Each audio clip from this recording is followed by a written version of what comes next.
Hello aspirants, welcome to the channel Your UPSC Notes. I hope you all are doing great and enjoying your preparation, UPSC journey and I wish you all the best. आज मैं आपके लिए history का topic लाई हूँ forms of uprising. ये कौन सी uprising है? मैंने पहले इसके प्रीवियस वीडियो में बताया था कि ये हम कवर कर रहे हैं 1857 के रिवोल्ट के पहले जो अपराइजिंग्स हुई, जो रेजिस्टेंस था लोगों का ब्रिटिश रूल के अगेंस्ट, ये वो सारी uprisings we are talking here.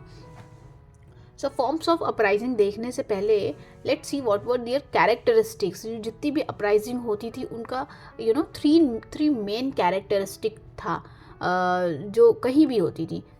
It was represented by three main characteristic. The first was represented common condition.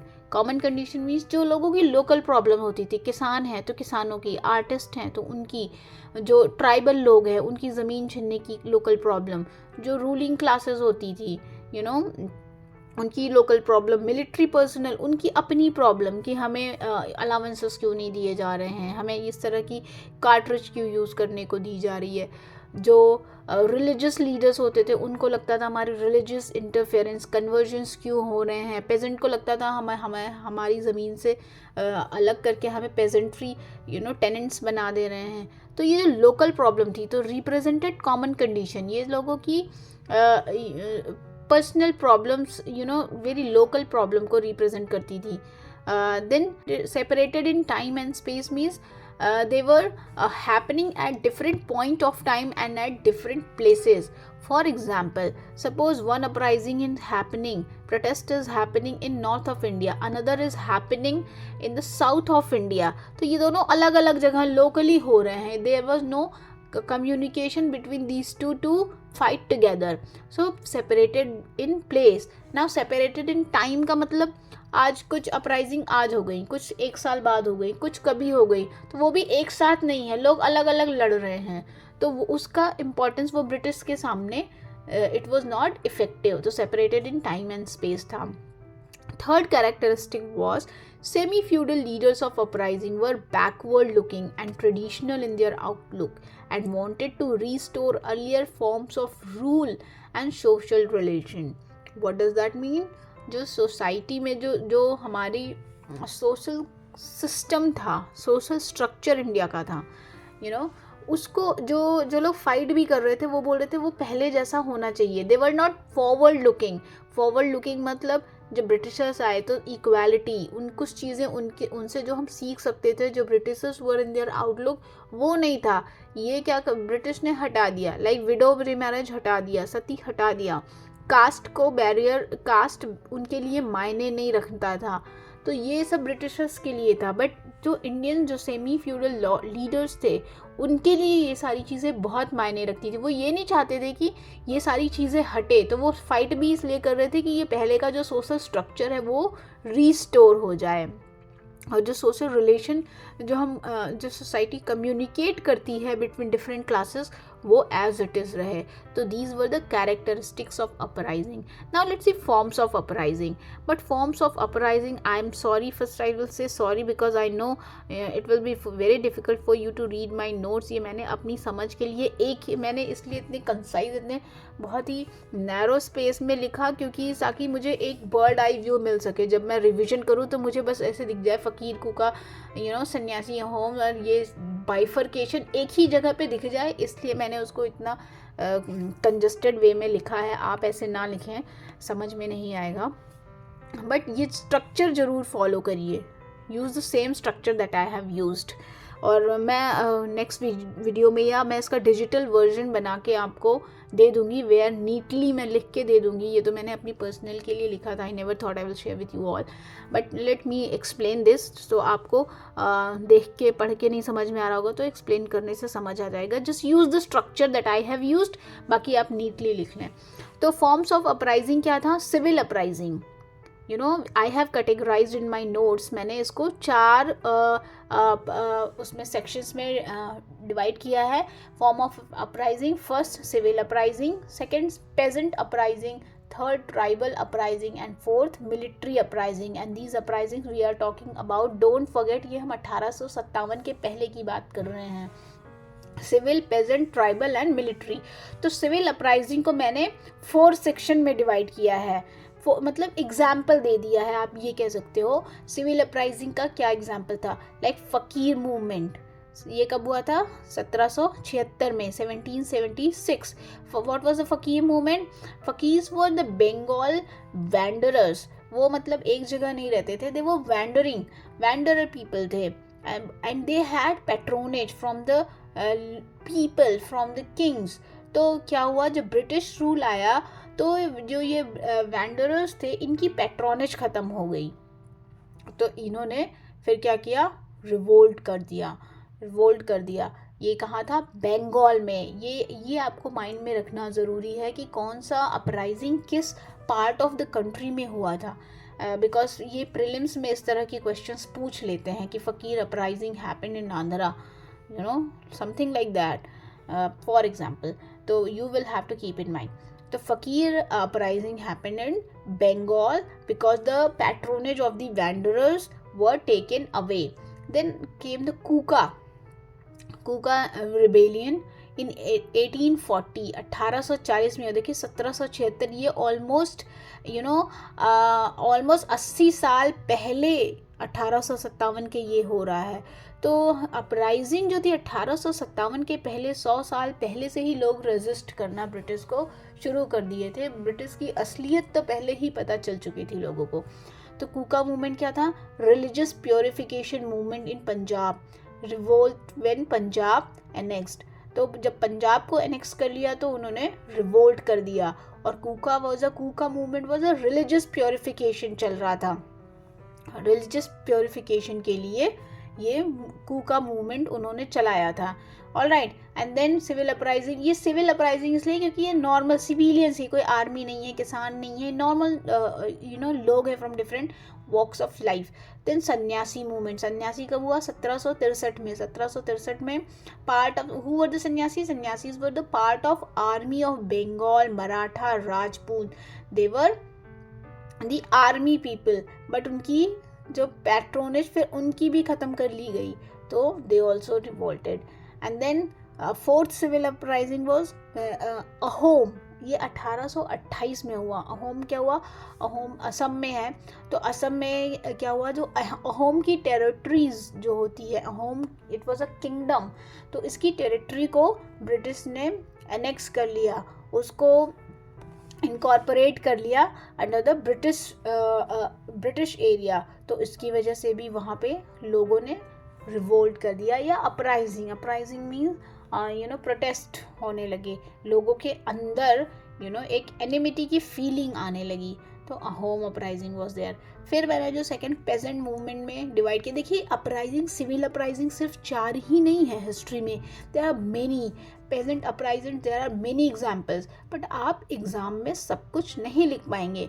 तो इसके लिए मैंने अपनी नोट्स में ना, जैसे सिविल का 4 एग्जाम्पल यहाँ पे लिख लिया। अब 4 में से मुझे एग्ज़ाम में आंसर राइटिंग में 2 तो याद आएगा ना, 2 मैं एग्जाम्पल कोट कर दूंगी, तो that will be enough. That's how I have made my notes. वैसे अपराइजिंग बहुत होगी, अगर आप हिस्ट्री की बुक पढ़ेंगे तो you will find so many things, but हम एग्ज़ाम में कितना रिप्रेजेंट कर पाएंगे और अपनी एग्ज़ाम आंसर का स्ट्रक्चर क्या दे पाएंगे, दैट इज़ वेरी इंपॉर्टेंट। अगर आपने इस तरह से अगर फॉर्म्स ऑफ अपराइजिंग बिफोर 1857 पूछ लिया, अगर आपने इसको 4 पार्ट में स्ट्रक्चर कर दिया, तो आधा आंसर तो आपका वहीं हो गया।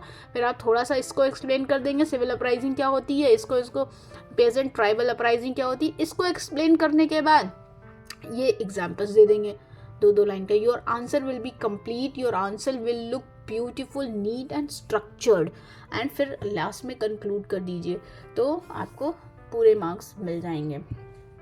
सो now the second is peasant movement. Peasant movement में मैंने जो एग्जाम्पल लिया है मोपला का लिया है, एंड देन पागलपंथीज। तो मोपला ये 1836 से 1854 तक, 1836 टू 1854 तक ये मूवमेंट चलता रहा। ये क्या था, ये मालाबार रीजन में साउथ में हो रहा था ये। This uprising was happening. देखिए आप, you must have notice this कि दिस अपराइजिंग कहीं बंगाल में हो रही है, असम में हो रही है, साउथ में हो रही है, बिहार इधर वेस्ट में हो रही। तो ऑल द अपराइजिंग्स पूरी इंडिया में डिफरेंट कॉर्नर्स में, और डिफरेंट जो मैंने यहाँ कैरेक्टरिस्टिक बताया ना, वही हो रहा है कि अलग तरह से लोग अलग पर्पस से, बट पूरी इंडिया में कहीं कहीं लोकलाइज वर्जन पे अपराइजिंग्स वर हैपनिंग। तो मोपला में क्या था, उनकी फील्ड की साइज को रिड्यूस कर दिया गया और जो ऑफिशियल्स होते थे वो रिप्रेस करते थे। मोपला अपराइजिंग में क्या था, ये सारी चीज़ें ना, ये जो मैंने यहाँ अपराइजिंग्स एग्जाम्पल दिया है, मैंने मैं इसका डिटेल नोट्स भी बनाया है, उसको मैं अलग से आपको जब अपराइजिंग्स का विथ नेम एक्सप्लेन वीडियो बनाऊंगी उसमें एक्सप्लेन कर दूंगी। इसमें तो जस्ट फॉर एग्जांपल एक ग्लैंस के लिए ये नोट है।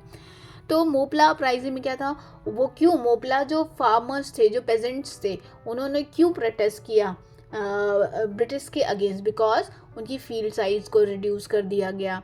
एंड देन जो ऑफिशियल्स होते थे they used to they were very very oppressive.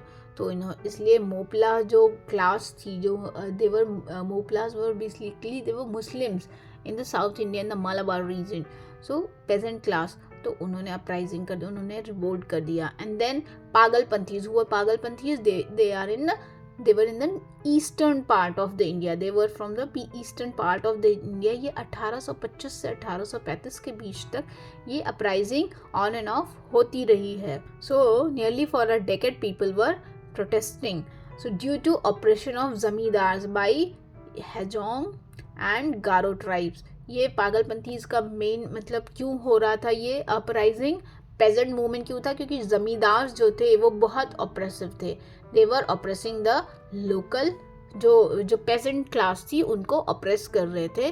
तो that is why people protested. और ये कौन से लोग थे, हेजोंग एंड गारो ट्राइब्स थी जो पागलपंथीज में के मूवमेंट में थी। And then tribal uprising, tribal uprising को हम दो उसमें सेक्शन में डिवाइड कर सकते हैं, frontier and non frontier. Frontier tribal थे, नॉन फ्रंटियर, फ्रंटियर ट्राइबल मतलब जो बॉर्डर एरियाज में ट्राइबल्स हैं, नॉन फ्रंटियर्स जो इंटरनल मेन लैंड में ट्राइबल्स हैं। तो इनकी प्रॉब्लम्स क्या होती थी, mostly frontier and non frontier का the problems remain almost same. So disruption in their social system, क्या हुआ, ब्रिटिश रूल आने की वजह से खाली ब्रिटिश नहीं, जो यहाँ के लोकल जो जमींदार थे, इंडियंस थे जो बेसिकली, वो भी उनकी उसमें सोशल जो सिस्टम थी उसमें इंटरफेयर करने के लिए जब टैक्स कलेक्शन के लिए, अदर चीज़ों के लिए, तो उनके जो सोशल सिस्टम था उसमें बड़ा डिसरप्शन होने लगा। और ट्राइबल्स जो होते हैं they are very close knit people, they live in very intimate separate area, they don't like to mingle up with the masses and the mainland people। तो उनके लिए ये था कि हमारे सिस्टम को, सोशल सिस्टम को में इंटरफेरेंस कर रहे हैं, which is very big thing for tribals. Then influx of dikus like money lenders, tax collectors, zamindars. Dikus किसको बोलते थे, जो वो उनके लिए फॉरेनर्स को दिखूज बोलते थे, जो ट्राइबल पीपल होते थे। Like even the mainland Indians were dikus for them, zamindar भी उनके लिए दिखूज थे, फॉरेनर्स थे, क्योंकि वो उनके वहाँ पे पर्सनल उसमें इंटरफेरेंस करने के लिए उनको लगता था इंटरफेरेंस कर रहे थे। जो मनी लेंडर्स हैं टैक्स लेने के लिए, और जमींदार ये सब जो चाहते थे, ये बहुत ज़्यादा हो गए। ब्रिटिश के आने के बाद ना ट्राइबल सिस्टम में, सोसाइटी में इन सब का बड़ा इंटरफेरेंस हो गया, मशरूम की तरह वो क्रॉप अप हो गए उनके सिस्टम में। तो इसके लिए भी उनको they started protesting against this. Then enactment of forest laws, तो फॉरेस्ट लॉज जो डिफरेंट फॉरेस्ट लॉज आए, वो भी फॉरेस्ट ट्राइबल्स के इंटरेस्ट में नहीं थे, वो ब्रिटिश के बिजनेस इंटरेस्ट में, रेवेन्यू इंटरेस्ट में थे। तो इसलिए भी उन्होंने प्रोटेस्ट किया। अब एग्जाम्पल ट्राइबल अपराइजिंग का एग्जाम्पल्स आप क्या दे सकते हो, संथाल्स, मुंडा, खोंड, खासी, भिल्स। तो ये सारी देखिए, टाइम मैंने ईयर भी लिख दिया है, कौन से ईयर में हुआ था, ये सारा एक्सप्लेन भी मैंने किया, अपने नोट्स में बनाया हुआ है।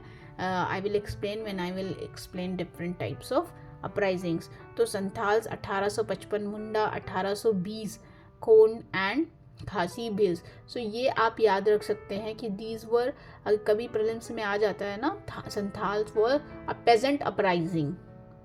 तो आप अगर यस कर दोगे, ऑप्शन सेलेक्ट कर लोगे, तो इट विल बी रॉन्ग। इसीलिए मैंने यहाँ पे क्यों लिखा है, इसीलिए मैंने इतना वेरी टैकी सा नोट्स है, बट एक ही जगह क्यों लिखने की कोशिश की है कि ये याद रहे कि अच्छा मुझे याद नहीं संथाल तो कहाँ था, बट याद आ जाएगा इस एरिया में था, तो यहाँ ट्राइबल अपराइजिंग में आ जाएगा। तो ट्राइबल, संथाल्स, मुंडा, खोन, खासी, भील्स, ये सब आप ट्राइबल अपराइजिंग का एग्जाम्पल है। प्रीलिम्स में प्लीज़ याद रखिएगा, इस सिली मिस्टेक से हम मार्क्स लूज कर देते हैं। Then comes a military revolt. Military revolt में फॉर एग्जाम्पल मैंने दिया Vellore mutiny and mutiny of Solapur. Vellore and mutiny of Solapur, ये 1806 1833 में हुआ। अब इसको क्या करिए, वीडियो पॉज करिए, एक बार जस्ट गूगल कर लीजिए, पढ़ लीजिए, कभी नहीं भूलेंगे, it will stick to your mind. But notes में इतना मत लिखिएगा, नोट्स में जितना मैंने लिखा है आप इतना ही लिखो, it will be helpful for revision. So Vellore mutiny हो रही थी वेलोर में एंड शोलापुर में हो रहा था। तो ये सारी चीज़ें जो मिलिट्री, सिविल, ट्राइबल, पेजेंट्स, ये सब अपराइजिंग्स तो हो रहे थे 100 सालों से, पिछले 100 सालों से हो रहे थे, विच अल्टीमेटली जो लीड क्या किया, 1857 का revolt. So this is all for this video. Please like, share and subscribe my channel and see you in the next video, further section of this topic. तब तक के लिए bye bye, love you all.